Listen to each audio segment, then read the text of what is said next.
Hello class, मैं आपकी सुमन ma'am हूँ। और आपको पता है कि स्कूल तो बंद हैं और जैसा कि मैंने लिखा था गूगल क्लासरूम में भी लिखा था कि आप सब लोगों को 10th क्लास के लिए प्रमोट कर दिया है गवर्नमेंट ने। तो आप अब क्लास 10 के स्टूडेंट हैं और आपको जितने भी सब्जेक्ट हैं आप ऑनलाइन पढ़ाए जाएंगे। मैंने आपके लिए अभी पढ़ाने के लिए पोइट्री चुना है और मैंने कल आपको जो फाउंटेन पोएम है, जो फर्स्ट पोएम है आपके सिलेबस में, पहले सिलेबस भेजा था मैंने, उसके बाद फर्स्ट पोएम का जो टेक्स्ट है वो भी आपको सेंड किया था। वो इसलिए सेंड किया था कि एक बार आप पोएम की पहले से रीडिंग लगा लें। आज मैं वो पोएम आपको एक्सप्लेन करूँगी और आपको पोएम अच्छी तरह से समझ में आ जाए, इसके लिए ज़रूरी है कि वो आपने पढ़ ली हो पहले। अभी भी बुक मेरे सामने है, आप लोगों के पास तो अभी नहीं होगी क्योंकि मार्केट नहीं खुल रहे हैं। मैं बुक में भी आपको टेक्स्ट सामने रहेगा और मैं आपको एक एक लाइन ध्यान से यहाँ पे एक्सप्लेन करूँगी। अब ध्यान देना पोएम पे। पोएम का नाम जैसे आप देख रहे हो, नाम है द फाउंटेन। फाउंटेन मतलब फव्वारा। जो आपने पार्क्स में देखा होगा, नेचुरल जो फव्वारे हैं, फाउंटेन है, वो कम होते हैं, मैन मेड ज़्यादा होते हैं। पार्क्स वगैरह में आपने देखे ही होंगे। राइटर है जेम्स रसेल लॉवेल। अब इनका जो नाम है, इसको एग्ज़ाम के लिए आपको एज इट इज़ लर्न नहीं करना है। आपको कैसे करना है, JR लॉवेल, यानी कि जे के बाद डॉट, आर के बाद डॉट, लॉवेल। ये हम इजी कर लेते हैं इसको और ऐसे लिखने पे भी आपको फुल मार्क्स मिलते हैं। ठीक है, आप टाइटल से आप परिचित हो गए। अब चलते हैं पोएम की तरफ। इसमें 4 लाइन के स्टैंजा, जैसे आप देख रहे हो कितने स्टैंजा हैं, 4 इस पेज पे हैं और 4 यहाँ इस पेज पे हैं। टोटल 8 स्टैंजाज हैं। 1 बाय 1 हम चलेंगे। आपको पता ही है, जैसे मैं हमेशा कहती हूँ कि 8 लाइन आपको याद करनी है। तो सबसे इजी पोएम 10th में लर्न करने के लिए 8 लाइनें जो याद करनी होती हैं, उसके लिए यही है। इसके कोई से भी 2 स्टैंजा उठा के आप कॉपी में भी अपनी नोट कर लेना। पता है ना, कॉपी बनानी है, एक ग्रामर के लिए, एक फर्स्ट के लिए। तो जो फर्स्ट पेपर है उसके लिए आप कॉपी बनाइए, पोएम का नाम लिखिए, राइटर का नाम लिखिए, देन आप कोई सी भी 8 लाइनें इस पोएम की आप वहाँ पे कॉपी कर दीजिए। ठीक है, जो भी आपको इजी लगे, जो आपको इजीली याद हो जाएं, बट 8। ओके, अब चलो पहले स्टैंजा से मैं आपको मीनिंग वैसे ही समझाना शुरू करती हूँ जैसे मैं आपको क्लास में समझाती हूँ। कोई दिक्कत नहीं आएगी और आराम से समझ में आ जाएगा। ओके, चलो देखते हैं पहली लाइन, पहला stanza. Into the sunshine full of the light, leaping and flashing from morn till night. इसमें जो वर्ड्स हैं बहुत ही ईजी हैं। सनशाइन आप जानते हो, सूरज की रोशनी यानी धूप, फुल भरा हुआ, लाइट रोशनी, लीपिंग उछलता हुआ और फ्लैशिंग चमकता हुआ। फ्रॉम मॉर्न, मॉर्न मतलब मॉर्निंग, और टिल यानी तक, नाइट आप जानते हो रात। ये सारे शब्द हो गए। अब मीनिंग देख लेते हैं।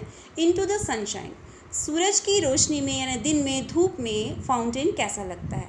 एक्चुअली इस पोएम में पोएट क्या कर रहा है, हमें एक फाउंटेन को वो देखता है, उसकी ब्यूटी से, उसके मूवमेंट से बहुत इम्प्रेस होता है। तो वो क्या करता है, हर स्टैंजा में उसकी कुछ ना कुछ क्वालिटी हमें बताता चलता है फाउंटेन की, कि वो कैसा दिखता है, वो क्या कर रहा है।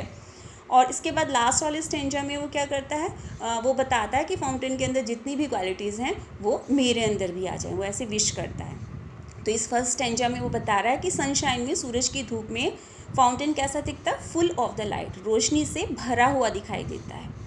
Leaping and flashing from morn till night, और फाउंटेन करता क्या है, from morn till night, morning से लेकर नाइट, रात तक।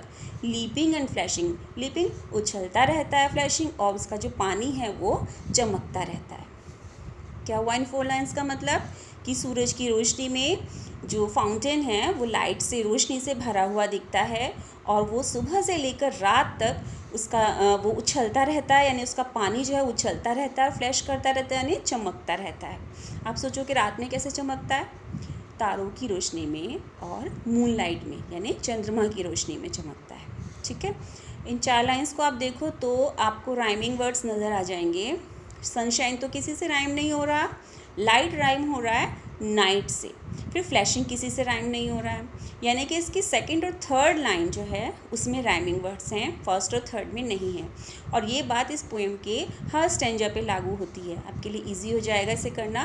केवल सेकंड और फोर्थ लाइन जो है उसके वर्ड जो हैं वो राइमिंग वर्ड्स हैं इसमें। चलो नेक्स्ट स्टैंजा पे चलते हैं।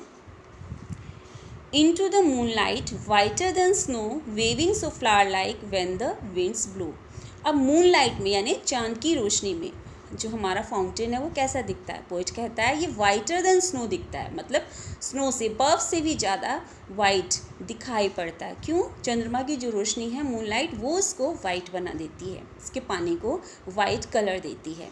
वेविंग्स of flower like when the winds blow, इसके बाद जब विंड्स ब्लो करती है यानी हवा बहती है तब क्या करता है फव्वारा? वेविंग्स ऑफ फ्लावर लाइक, आपने देखा होगा हवा चलती है तो जो फ्लावर हैं, फूल हैं, वो वेव करते हैं, लहरा जाते हैं अपनी टहनी सहित। तो यहाँ क्या होता है, फव्वारे का जो पानी है, आपने देखा होगा फव्वारे से अगर हवा होकर गुजरे तो उसका पानी थोड़ा सा वेव करता है यानी इधर उधर हो जाता है, लहरा जाता है। तो वही पोएट कह रहा है कि जब हवाएं चलती हैं तो फव्वारा जो है, फाउंटेन जो है, वो एक फ्लावर की तरह से उसका पानी भी हिलता है, लहराता है। तो इन 4 लाइंस का मीनिंग अगेन बता दूं आपको।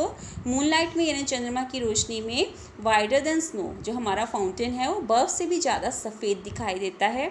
और जब विंड्स ब्लो करती है यानी हवाएं चलती हैं तो यह है वेविंग्स ऑफ फ्लावर लाइक, एक फूल की तरह से लहराने लगता है।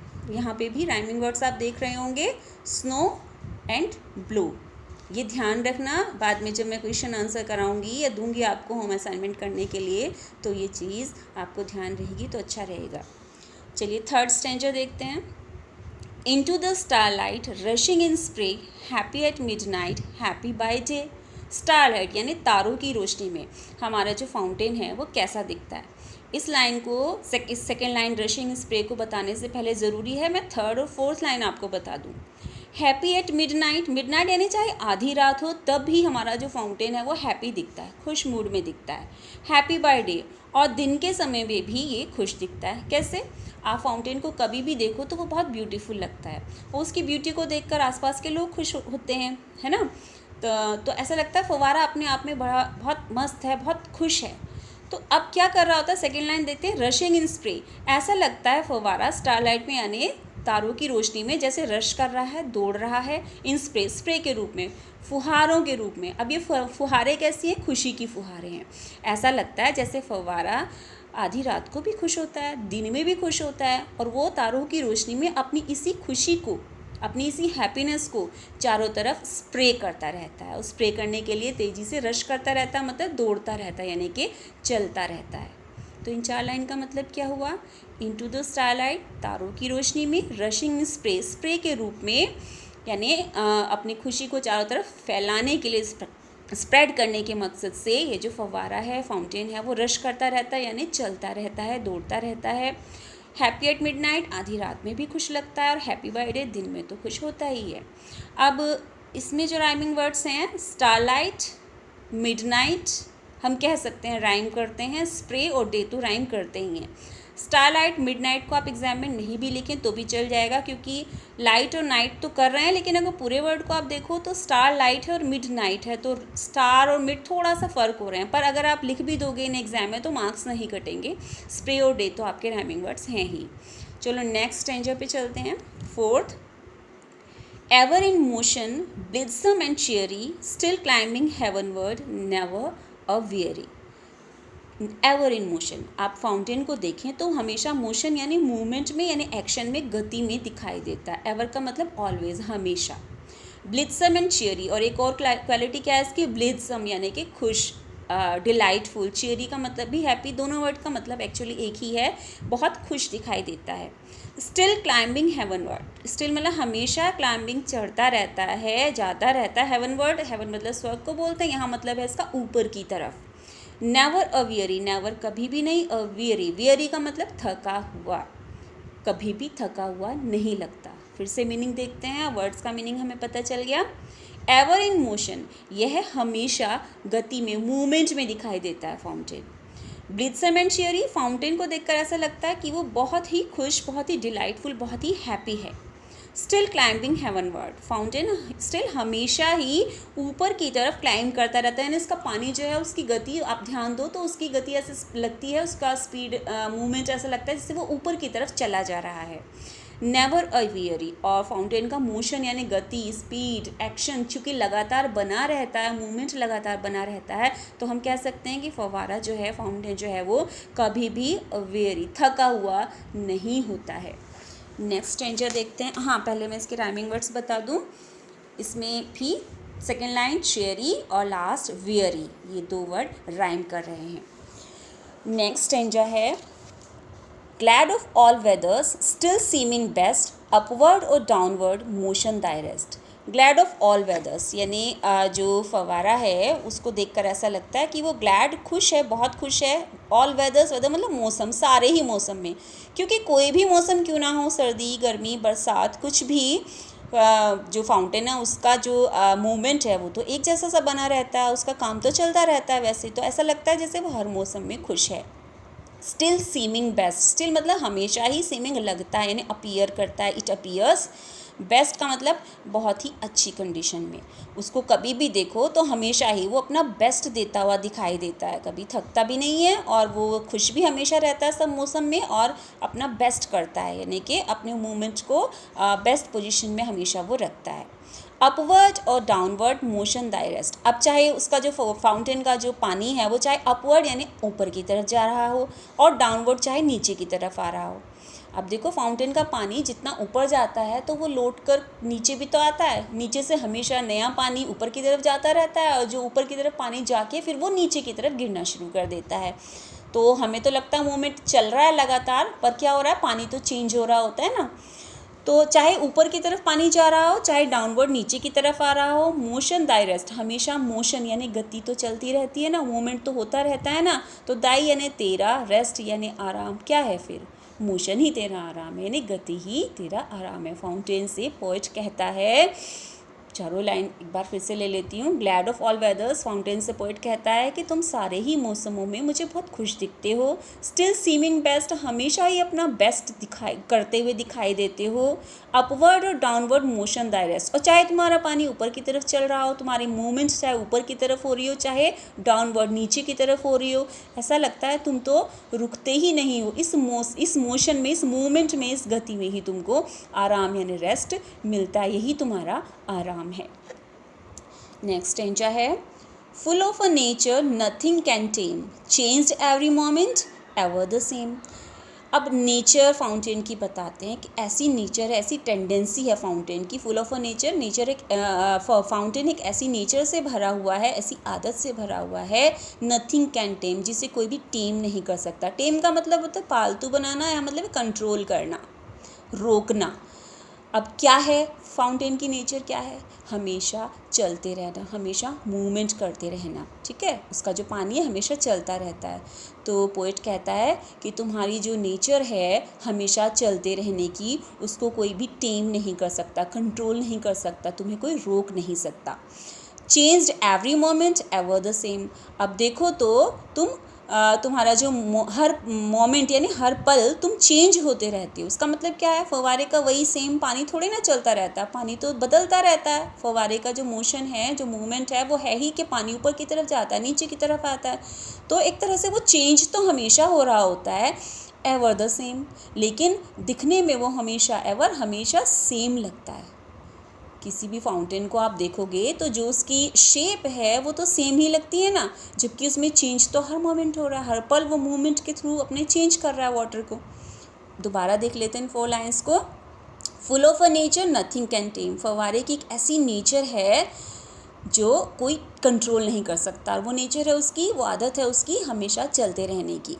Changed every moment ever the same, हालांकि जो फाउंटेन है उसका पानी हमेशा चेंज होता रहता है, मूवमेंट उसका जो चलता है ऊपर की तरफ नीचे की तरफ, लेकिन एवर द सेम, उसको आप देखो तो देखने में वो हमेशा सेम, एक जैसा लगता है। यहाँ भी आप राइमिंग वर्ड्स देखो तो टेम एंड सेम, सेकेंड और फोर्थ लाइन।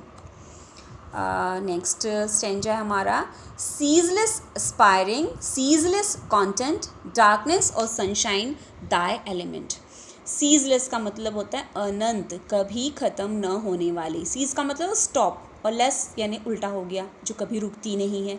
एस्पायरिंग मतलब आकांक्षा, एम्बिशन, अभिलाषा। क्या यहाँ अभिलाषा क्या है, फाउंटेन की अभिलाषा क्या है, हमेशा ऊपर की तरफ उठते रहना, ऊपर की तरफ चलते रहना, आगे बढ़ते रहना। तो पहली लाइन का मतलब क्या हुआ कि एक फव्वारे के अंदर, फाउंटेन के अंदर कभी ख़त्म न होने वाली यानी हमेशा बनी रहने वाली एक अभिलाषा होती है कि वो आगे बढ़ता रहे, ऊपर उठता रहे।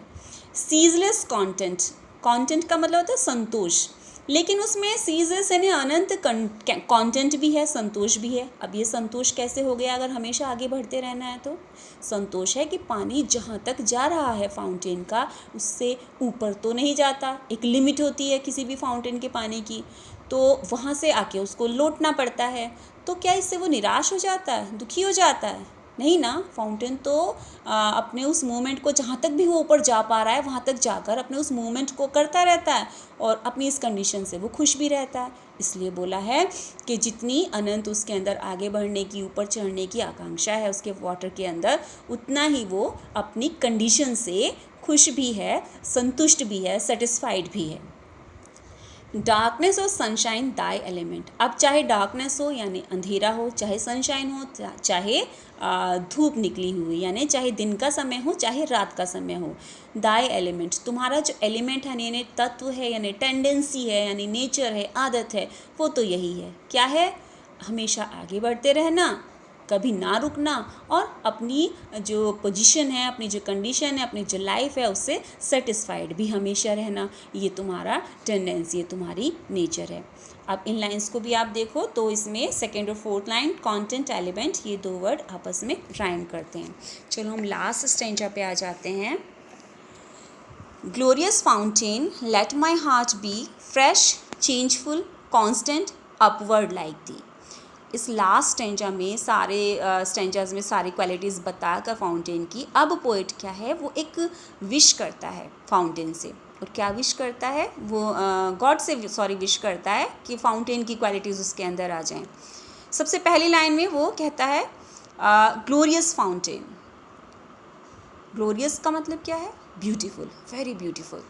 अब ब्यूटीफुल क्यों कह रहा है फाउंटेन को? अब तक जितना पढ़ा है उससे तो क्लियर हो ही गया होगा कि वो उसके जो लगातार चलने वाला जो उसका मूवमेंट है और जो उसकी हमेशा खुश रहने वाली सी आदत है, वो सब जो समझ में आई है पोएट को, उससे वो फाउंटेन जो है वो उसको बहुत ही ब्यूटीफुल लगता है। हमें भी ब्यूटीफुल लगता है ना।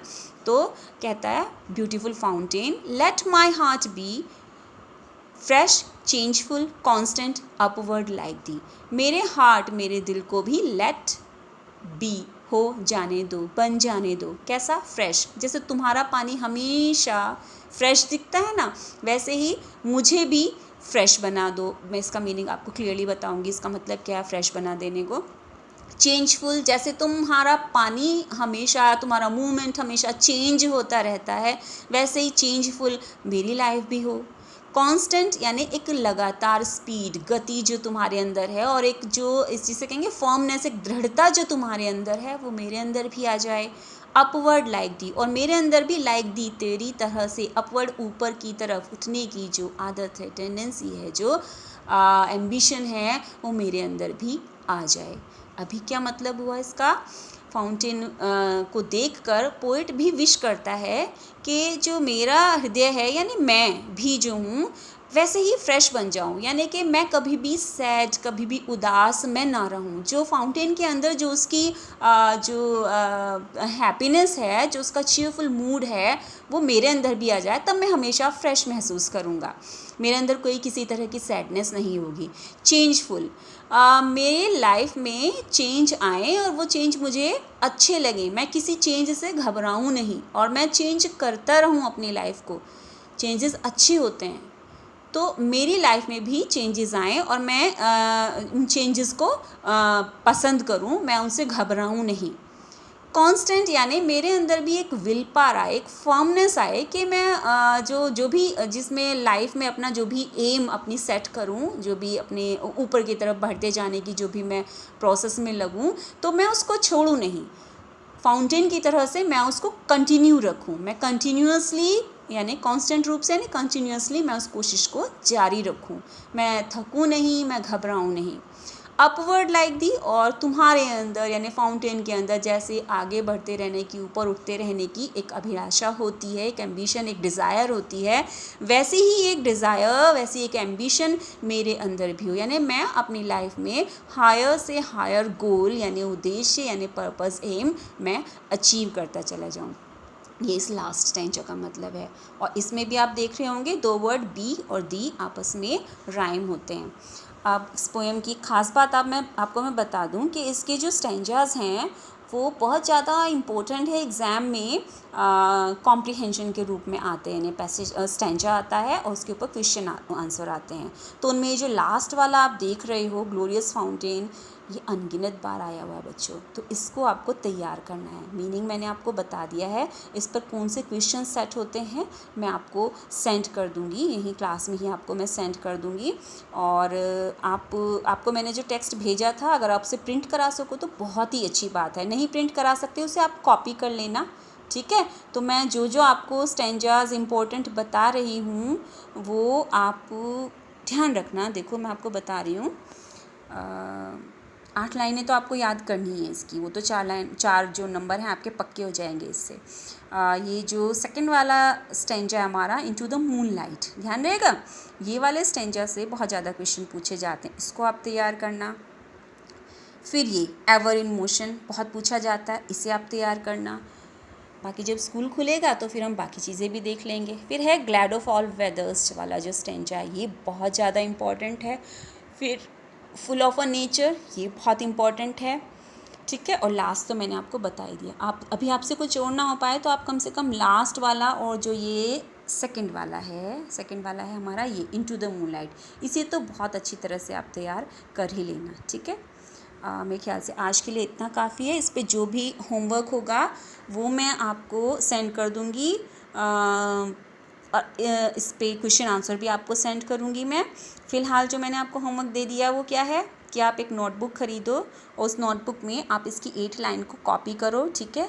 और फिर आप क्या करो, राइमिंग वर्ड्स हेडिंग डाल के इसके हर स्टैंजा के राइमिंग वर्ड्स आप एक ही जगह पे आप लिख लो। स्टैंजा वाइज लिखना, ऐसा मत करना कि सनशाइन अगर कहीं किसी और स्टैंजा में मैच हो रहा हो वहाँ जाके मैच कर दो, नहीं। जो एक स्टैंजा के जो 2 वर्ड हैं उनको एक दूसरे के आमने सामने लिखते हुए इसके सारे राइमिंग वर्ड्स आप ले लेना। अभी आप इतना ही करना, ठीक है। और इस पोएम का सेंट्रल आइडिया मैं आपको सेंड करूँगी। सेंट्रल आइडिया आप अपनी कॉपी में कर लेना, ठीक है, वो भी बहुत इंपॉर्टेंट है। पर 8 लाइन्स, सेंट्रल आइडिया और राइमिंग वर्ड्स, 3 काम आपके आज के हो गए। क्वेश्चन आंसर मैं आपको बाद में सेंड करूँगी। ओके, थैंक यू बच्चों।